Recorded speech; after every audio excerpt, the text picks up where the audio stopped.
This wolf didn't back away from the woman, and when the doctor got a closer look, they quickly contacted the police.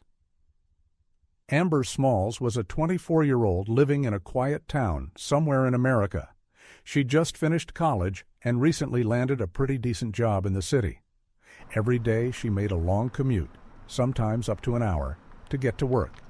And being new to the job, she was still figuring things out. She loved it, but it definitely left her feeling worn out by the end of the day. To clear her mind, Amber often took walks in the woods near her house. Being out in nature and breathing in the fresh air helped her relax after those long, draining workdays. She really loved the forest, but she always stuck to the marked paths near the entrance. She knew there were wild animals out there, wolves, maybe even bears, and she wasn't about to risk running into one. But one day, something happened that changed her life completely. It was her day off, and the weather couldn't have been better. The sun was shining, and the skies were clear. Since she hadn't gone walking the past few evenings because of getting home late, Amber decided to head out for a proper walk. She chose one of her favorite trails. This one went a little deeper into the woods, but had some really beautiful spots. As she strolled along, she stopped to admire a patch of bright, colorful flowers. Just then, a sharp, high-pitched howl cut through the air. Amber froze. It sounded close. Too close. She held still, heart pounding, worried that something might burst through the trees at any second. After a few tense moments, the howl came again, but this time it sounded different. Sad. Hurt. Amber stood there, unsure what to do. But her concerns started to outweigh her fear. The animal clearly wasn't well, and she couldn't just walk away. Slowly, she began moving toward where the sound had come from. After a short walk, she stumbled upon a scene that stopped her in her tracks. Lying between a small group of trees was a lone wolf, whimpering in pain. Amber didn't move at first. It was still a wild animal, and she had no idea what was wrong with it. She kept her distance, carefully watching. After a few minutes, she realized the wolf wasn't just hurt, it was stuck. Curious and concerned, she stepped a little closer, hoping to figure out what was trapping it. The wolf lifted its head at the sound of her approach and growled. Amber immediately stopped. Her heart skipped a beat.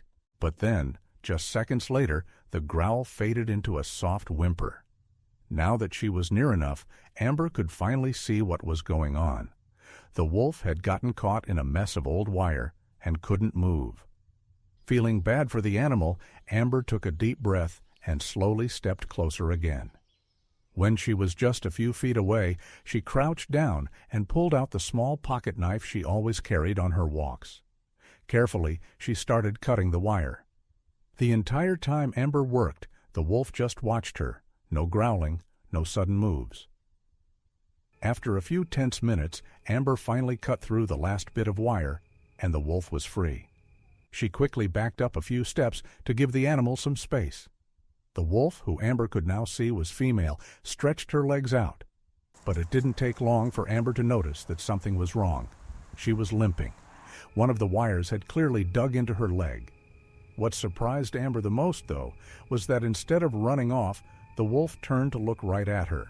Then, after what felt like a brief pause, the wolf limped over and gently rubbed her head against Amber. The young woman couldn't believe what she was seeing. This wild animal was actually showing her gratitude. Seeing the moment for what it was, Amber reached out and gave the wolf a few gentle pets. She knew, however, that the injury would make it hard for the wolf to hunt. Left on her own, she might not make it.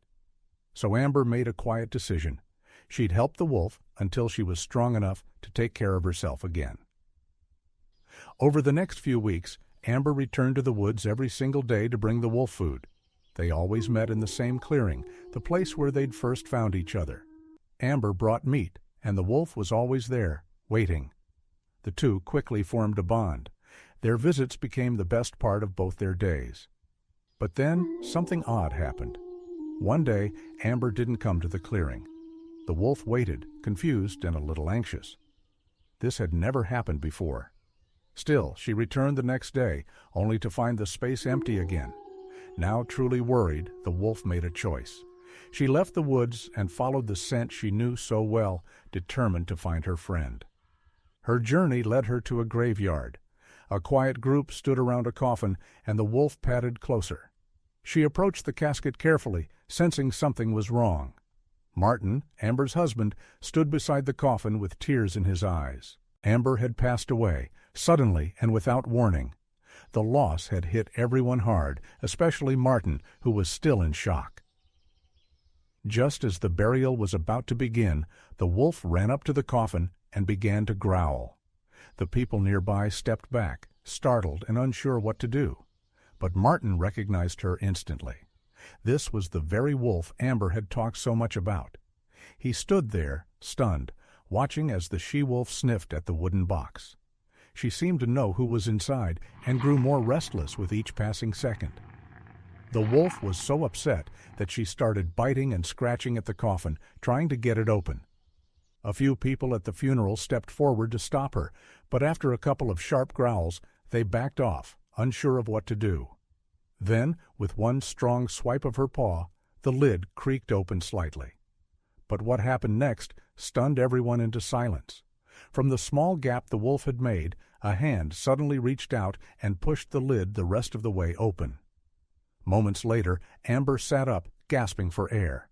The crowd stood frozen, their eyes wide in disbelief. No one could believe what they were seeing. It felt unreal, like something out of a movie. Martin didn't waste a second. He ran to his wife, helped her out of the coffin, and immediately called for the police and a doctor. As Amber sat down to catch her breath, the wolf gently padded over to her and began licking her face and cuddling close. Amber smiled through her shock and tears, hugging the wolf back. She knew, without a doubt, that this animal had just saved her life. When help arrived, the doctor quickly examined Amber. Everyone had believed she had passed away, but after the checkup, the doctor explained what had really happened. Amber had suffered from something called catalepsy, a rare medical condition where a person can fall into a trance-like state. They become still, unresponsive, and their body stiffens, making it seem like they've died. It was a scary situation, but thankfully, the wolf had somehow sensed the truth and gotten her out just in time. After all the shock and relief, Amber and Martin returned home, thankful for a second chance at life together. And as for the wolf, well, she became a part of their lives too. She was often seen near the house, hanging around the yard, always excited to see Amber and enjoy the meals they left out for her. What an incredible story. If you enjoyed this one, let us know what you think in the comments, and don't forget to like, share, and subscribe for more heartwarming videos just like this one.